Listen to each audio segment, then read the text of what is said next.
പ്രിയ സജ്ജനങ്ങളെ, സാദരനമസ്കാരം. വാൽമീകി രാമായണം തത്വവിചാരത്തിലൂടെയുള്ള യാത്രയിലേക്ക് ഏവർക്കും സ്വാഗതം. രാമന്റെ ജീവിതം, അതാണ് രാമന്റെ സന്ദേശം. ഇന്ന് നമുക്ക് രണ്ടാമത്തെ കാണ്ഡം, അയോധ്യാകാണ്ഡത്തിൽ എല്ലാ പ്രശ്നങ്ങൾക്കും കാരണക്കാരിയായിട്ട് രാമായണം പറയുന്ന മന്ധര, എന്തുകൊണ്ട് മന്ധര പ്രശ്നങ്ങൾക്ക് കാരണക്കാരിയായി? ദശരഥ മഹാരാജാവിൻ്റെ 3 ഭാര്യമാരും വളരെ ഐക്യത്തോടുകൂടി ജീവിച്ചു.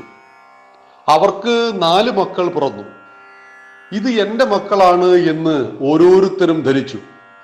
കൈകേയി പ്രസവിച്ചത് ഭരതനെയാണ് എങ്കിലും ഭരതനെ പോലെ തന്നെ സ്നേഹിച്ചിരുന്നു രാമനെയും. ഞാൻ പ്രസവിച്ചിട്ടില്ല, എൻ്റെ മകനാണ് രാമൻ എന്ന അഭിമാനത്തോടുകൂടി പറയുമായിരുന്നു കൈകേയി. അങ്ങനെ കൈകേയി വളരെ സന്തോഷവതിയായിരുന്നു. നാളെ നടക്കുന്ന രാമന്റെ പട്ടാഭിഷേകത്തിൽ പങ്കെടുക്കുവാൻ വേണ്ടി വസ്ത്രങ്ങൾ ഒരുക്കി വെക്കുകയായിരുന്നു കൈകേയി. ആ സമയത്ത് മന്ധര വന്നു. മന്ധരക്ക് കൂന് എന്നൊക്കെ പറയുന്നത് ഒരു പ്രതീകമാണ്. കൂന് എന്ന് പറയുന്നത് ദുഷ്ടതയുടെ പ്രതീകമായിട്ടൊക്കെയാണ് മറ്റു പലരും വ്യാഖ്യാനിക്കുന്നത്. അത് തെറ്റാണ്.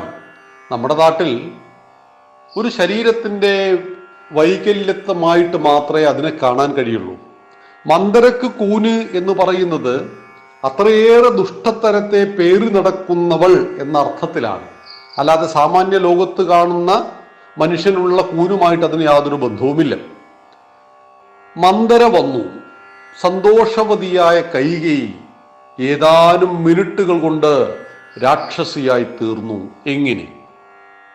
കൈകേയിയോട് ചോദിക്കുന്ന ചോദ്യം, എന്താണ് കൈകേയി നീ ഇത്ര സന്തോഷവതിയാകുന്നത്? നാളെ എൻ്റെ മകൻ രാമൻ രാജാവാവുകയാണ്. നിന്റെ മകനോ? അത് കൗസല്യയുടെ മകനല്ലേ? അതെ, കൗസല്യ പ്രസവിച്ചു. പക്ഷേ ഞങ്ങൾക്ക് 3 അമ്മമാർക്കും രാമൻ മകൻ തന്നെ. എങ്കിൽ രാജമാതാവാരായിരിക്കും? ഈ ചോദ്യം കൈകേയിയുടെ മനസ്സിനെ പതുക്കെ ഒന്ന് സ്വാധീനിച്ചു എന്ന് മന്ധര മനസ്സിലാക്കുന്നു. രാജാവിൻ്റെ ഭാര്യയ്ക്ക് സമാജത്തിൽ ലഭിക്കുന്ന സ്ഥാനം, രാജാവിൻ്റെ അമ്മയ്ക്ക് ലഭിക്കുന്ന സ്ഥാനം, അത് വളരെ വലുതാണ്. രാജമാതാവ്, രാജപത്നി, രാജ്ഞി എന്നൊക്കെ പറയുന്നത് വലിയ പദവിയാണ്. ഇവിടെ രാജമാതാവ് ആരായിരിക്കുമെന്ന് പറഞ്ഞപ്പോൾ അത് കൗസല്യായിരിക്കുമെന്നും കൗസല്യയുടെ കീഴിൽ ദശരഥന്റെ 2ാമത്തെ ഭാര്യ എന്ന പരിഗണന മാത്രമേ നിനക്ക് ലഭിക്കുകയുള്ളൂ എന്നും രാജമാതാവ് എന്ന് പറയുന്ന ലോകാരാധ്യമായ പദവിയിലേക്ക് കൗസല്യ വരുമെന്നും വീണ്ടും വീണ്ടും പറഞ്ഞുകൊണ്ടേയിരുന്നു മന്ധര. ഇതിൽ പതുക്കെ പതുക്കെ കൈകേയി വീഴാൻ തുടങ്ങി. കൈകേയിയുടെ മനസ്സിന്റെ ഉള്ളിലേക്ക് അധികാരമോഹമുണ്ടാകുന്നു. എങ്ങനെയെങ്കിലും എനിക്ക് രാജമാതാവാകണം. അങ്ങനെ രാജമാതാവാകണമെങ്കിൽ എൻ്റെ മകൻ ഭരതൻ രാജാവാകണം.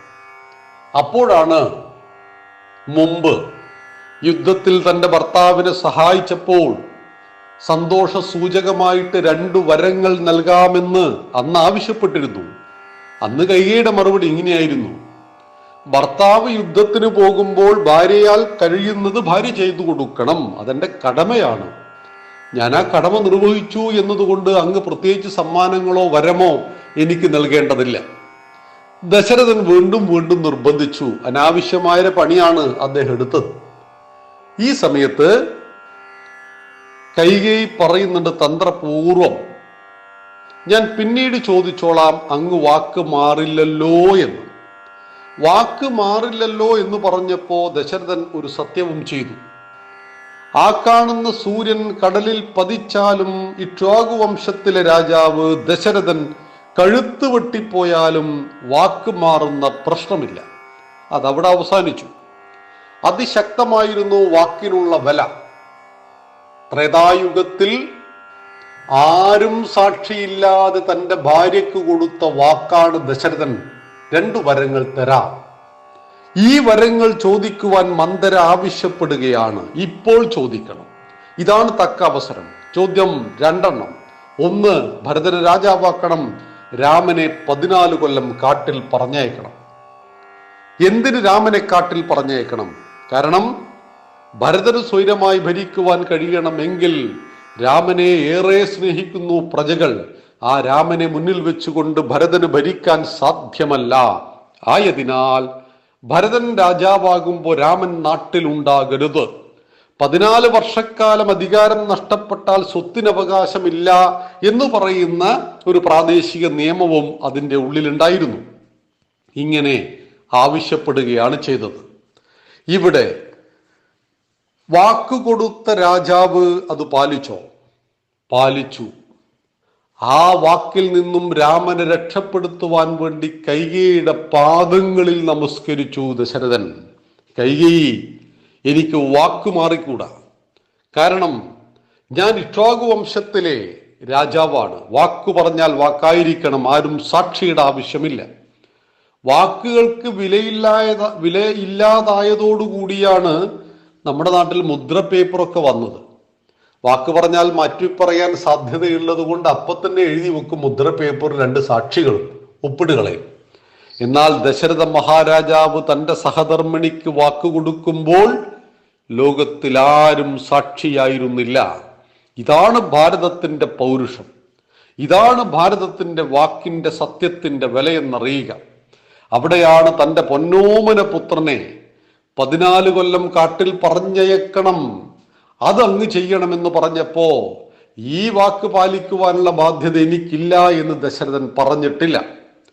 വാക്ക് കൊടുക്കുമ്പോൾ 100 പ്രാവശ്യം ശ്രദ്ധിക്കണം.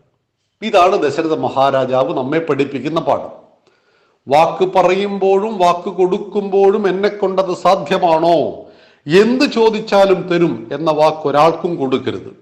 അങ്ങനെ കൊടുത്തു മഹാബലി. 3 അടി കൊണ്ട് വാമനൻ ലോകം മുഴുവൻ അളന്നിട്ട് 3-ാമത്തെ അടി കൊണ്ട് അദ്ദേഹത്തിന്റെ തലയിലും ആ കാൽപാദം വെക്കേണ്ടി വന്നു, അഹങ്കാരത്തെ ശമിപ്പിക്കാൻ വേണ്ടിയിട്ട്. ഇവിടെ വാക്കുകൾ കൊടുക്കുമ്പോൾ സൂക്ഷിച്ചില്ല. നിങ്ങൾ എന്തെങ്കിലും ഒരാൾക്ക് കൊടുക്കുവാൻ ഉദ്ദേശിക്കുന്നുവെങ്കിൽ അത് അപ്പം തന്നെ കൊടുത്തേക്കണം, അപ്പം തന്നെ വാങ്ങിയേക്കണം. ഇതാണ് സൗകര്യം. നമ്മുടെ കയ്യിൽ ഒരു ധനമുണ്ട്, പൈസയുണ്ട്. ഈ പൈസക്ക് എന്തെങ്കിലും ഒരു സമ്മാനം നമുക്ക് പ്രിയപ്പെട്ട ഒരാൾക്ക് കൊടുക്കാൻ നമ്മൾ തീരുമാനിച്ചു. അദ്ദേഹം നമ്മളോട് പറഞ്ഞു, ആ പൈസ അവിടെ വെച്ചേക്കൂ, ഞാൻ ആവശ്യമുള്ളപ്പോൾ ചോദിക്കാം. പൈസ നമ്മുടെ കയ്യിൽ നിന്നും സ്വാഭാവികമായിട്ട് ചെലവായി പോകും. നമുക്ക് നല്ല സാമ്പത്തിക ബുദ്ധിമുട്ടുള്ള സമയത്തായിരിക്കാം ചിലപ്പോൾ ഇദ്ദേഹം, അന്ന് എനിക്ക് നിങ്ങൾ 1,00,000 രൂപയുടെ ഒരു സമ്മാനം തരാമെന്ന് പറഞ്ഞല്ലോ, അതെനിക്ക് ഇപ്പോൾ വേണം. നമുക്കും ബുദ്ധിമുട്ടാണ്, കൊടുക്കാൻ പറ്റിയില്ലെങ്കിൽ അയാൾക്കും ബുദ്ധിമുട്ടാണ്. ആയതുകൊണ്ട് തന്നെ നമ്മുടെ സ്ഥിതി പോസിറ്റീവ് ആകുമ്പോൾ എന്താണോ ചെയ്യാൻ ഉദ്ദേശിക്കുന്നത് അത് അപ്പോൾ ചെയ്യണം, പിന്നേക്ക് മാറ്റി വെക്കരുത്. കൊടുക്കുന്ന വാക്കുകൾ തല പോയാലും പാലിക്കണം. പക്ഷെ വാക്ക് കൊടുക്കുമ്പോൾ 100 പ്രാവശ്യം ആലോചിക്കണം. ഈ പാഠങ്ങളാണ് നമ്മുടെ ആചാര്യ പരമ്പര നമ്മെ പഠിപ്പിക്കുന്നത്. നമുക്കിനി ചർച്ച ചെയ്യേണ്ടത്, ദശരഥ മഹാരാജാവ് വാക്കു പാലിച്ചു. രാമൻ കാട്ടിലേക്ക് യാത്രയാകുവാൻ തയ്യാറായി. പക്ഷേ രാമൻ കാട്ടിലേക്ക് താൻ പോകണമെന്നറിഞ്ഞപ്പോഴുള്ള രാമന്റെ പ്രതികരണത്തിൽ നിന്നും ഒരു ഉത്തമ സന്താനത്തെ നാം മനസ്സിലാക്കുന്നു. എങ്ങനെ ശാപം ഫലിച്ചു, ദശരഥൻ ഹൃദയം പൊട്ടി മരിച്ചു. ആ കഥ നമുക്ക് നാളെ തത്വസഹിതം പറയാം. ജയ് ശ്രീറാം. നന്ദി, നമസ്കാരം. വന്ദേ മാതരം.